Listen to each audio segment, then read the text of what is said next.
एक ओर है दंड नायक का प्रचंड स्वरूप और दूसरी ओर परम भक्त का महान रूप। क्या होगा इस युद्ध का परिणाम? अंतिम अवसर है ऋषिवर, सत्य को स्वीकार लीजिए, अन्यथा मेरे दंड और मेरी वक्र दृष्टि के भागी बनेंगे आप।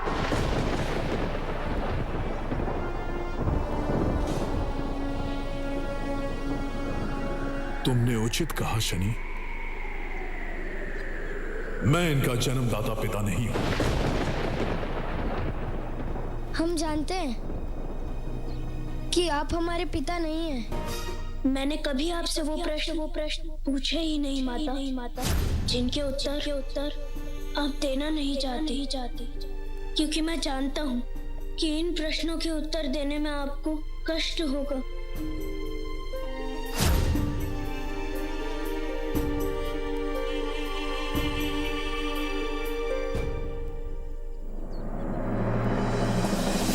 परंतु अब समय आ गया है तुम्हें तुम्हारे प्रश्नों का उत्तर देने का, तुम्हारा परिचय तुमसे करवाने का। तुम दोनों सूर्य पुत्र हो, अश्विनी कुमारों।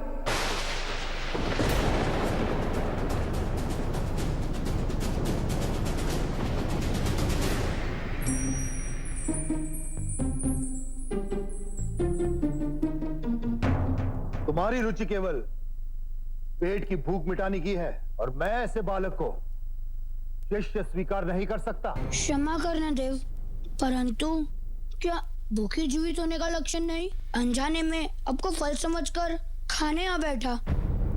इसका कारण मेरी भूख नहीं, इसका कारण मेरा अज्ञान था। इससे ना हो इसीलिए मैं आपके पास आया हूँ, ताकि मैं उचित और अनुचित का निर्णय कर सकूं, ताकि भविष्य में मेरे कारण किसी और को कष्ट न पहुंचे। विश्वास है अब निराश नहीं करेंगे, क्योंकि इसे अपनी भूल का ज्ञान है। मेरे विचार में हनुमान को आपका शिष्य बनने का अवसर मिलना चाहिए देव। हाँ देव, हनुमान आपको इसे शिक्षा देनी चाहिए।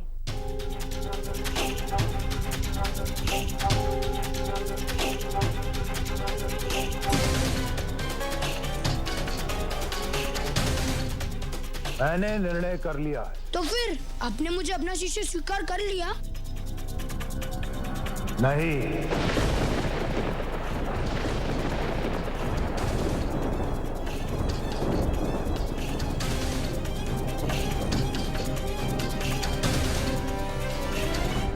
शिष्य को उचित शिक्षा देने के लिए गुरु का स्वस्थ रहना आवश्यक है और मैं अस्वस्थ हूं, इसलिए मैं तुम्हें शिक्षा नहीं दे सकता। ठीक है, यदि आपकी अस्वस्थता मेरे ज्ञान के बीच में बाधा है, तो मैं आपके रोग का उपचार ढूंढ कर लेकर आऊंगा। सूर्यपुत्र, हम दोनों सूर्यपुत्र हैं। हाँ, और इसलिए तुम्हारा वास्तविक स्थान सूर्यलोक में। क्या हुआ? अपना वास्तविक परिचय जानकर तुम प्रसन्न नहीं? क्या कोई चिंता है जो तुम्हें सता रही है? चिंता नहीं, भय है। हमारा रूप देवों जैसा नहीं, कहीं ऐसा ना हो कि वहां जाकर हम उपास का पात्र बन जाएं।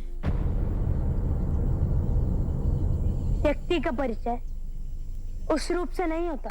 जब महादेव ने मुझे परम ज्ञानी होने का आशीर्वाद दिया, तो सूर्यदेव क्यों मुझे अपने शिष्य के रूप में अस्वीकार कर सकते हैं? मानता हूँ उन्हें निकलने का प्रयास किया, पर जानबूझ के तो नहीं किया ना। बालक हूँ, हो गई भूल। हनुमान, मैं यही बात 100वीं बार सुन रहा हूँ। कब तक एक ही बात को बार बार दोहराते रहोगे? सुनना पड़ेगा तुम्हें, क्योंकि मैं व्यतीत हूँ। मैंने उनसे क्षमा भी मांगी, फिर भी नहीं माने। और अब तो नया बहाना कि मैं अस्वस्थ हूँ, इसलिए मैं तुम्हें शिक्षा नहीं दे सकता। पर मैं भी हार नहीं मानूंगा, उनकी समस्या का हल निकाल कर ही रहूंगा। मुझे भी शनि की भांति विद्वान होना है।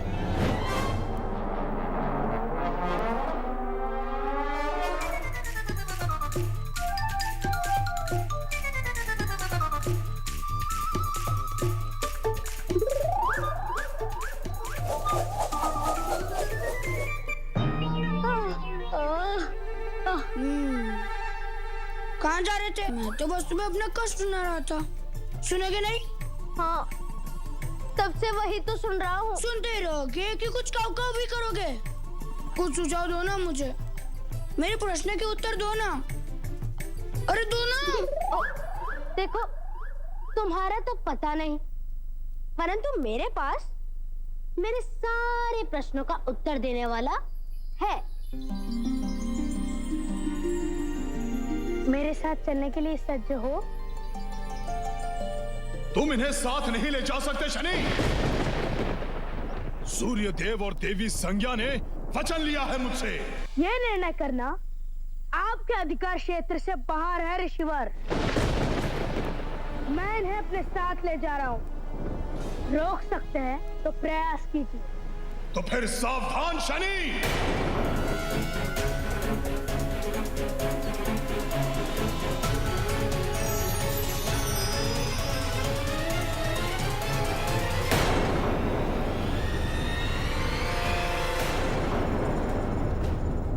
ये क्या हुआ?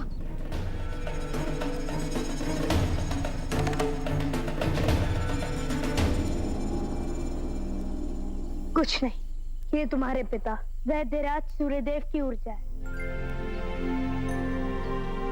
जो तुम दोनों में विद्यमान है, जो हर घाव को भर सकती है।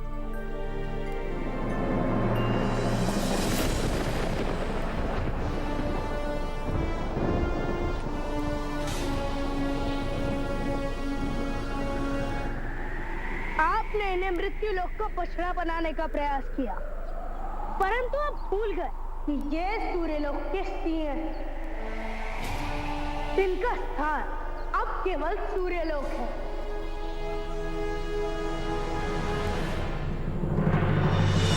तुम इन्हें नहीं ले जा सकते शनि। ये मेरे परिश्रम का प्रसाद है। सूर्यदेव ने इन्हें सौंपा है मुझे और इन पर मेरा अधिकार है।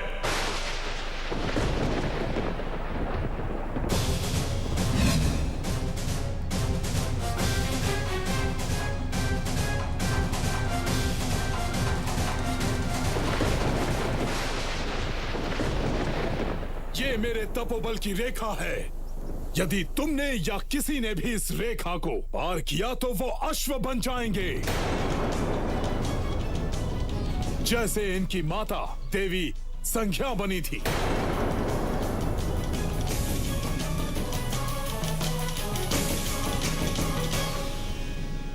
यदि मैं चाहूं तो इसी पल इस रेखा को नष्ट कर सकता हूं, परंतु यदि मैंने ऐसा किया तो आपके तपोबल का अपमान होगा।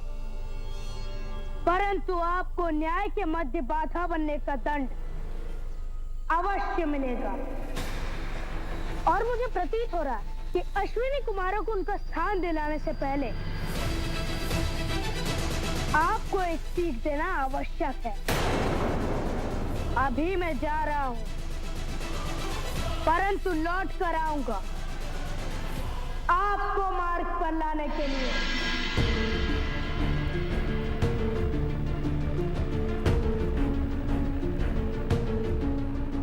आपका स्वास्थ्य ठीक नहीं हो रहा है देव।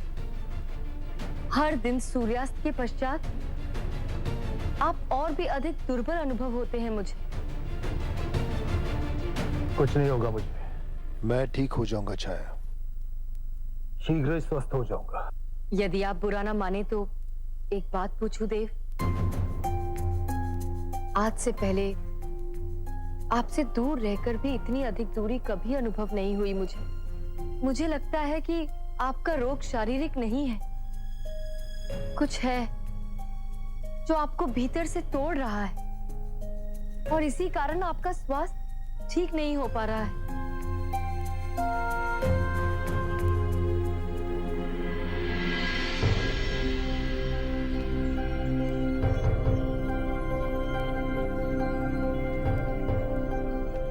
देव,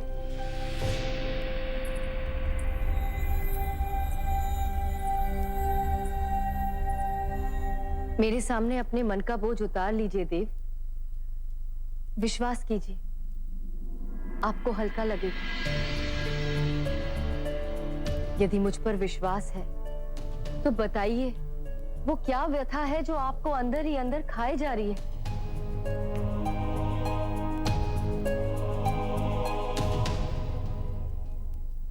छाया, मैं छाया,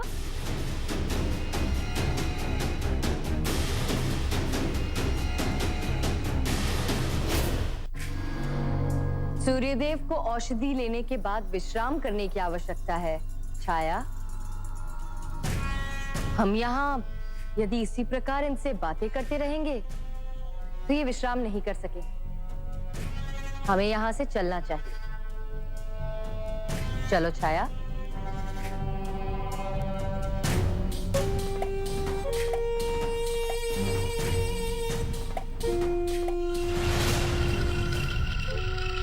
कदाचित तुमने सुना नहीं मैंने क्या कहा छाया। मैंने सुना देवी संज्ञा, परंतु सूर्यदेव मेरे पति हैं और मैं उन्हें इस अवस्था में छोड़कर नहीं जाऊंगी। विचार अच्छा है छाया, परंतु हमारे यहाँ रहने से सूर्यदेव स्वस्थ नहीं हो पाएंगे। वो स्वस्थ होंगे विश्राम से, और मेरा मानना है कि सूर्यदेव को औषधि या विश्राम की नहीं, अपनों के साथ की आवश्यकता है।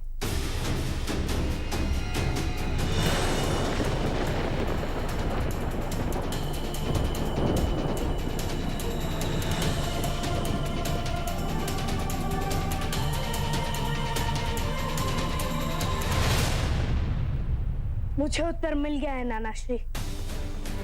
सूर्यदेव की ऊर्जा ह्रास का कारण वो घटनाक्रम है जिसमें उन्होंने देवी संज्ञा का श्राप भंग किया, और अश्विनी कुमार उस घटनाक्रम के परिणाम है और सूर्यदेव की ग्लानि का कारण भी। उचित कहा शनि। सूर्यदेव का उपचार वही दो बालक हैं जिन्हें सूर्यदेव ने त्याग दिया है। वो उन्हें लौटा देने चाहिए।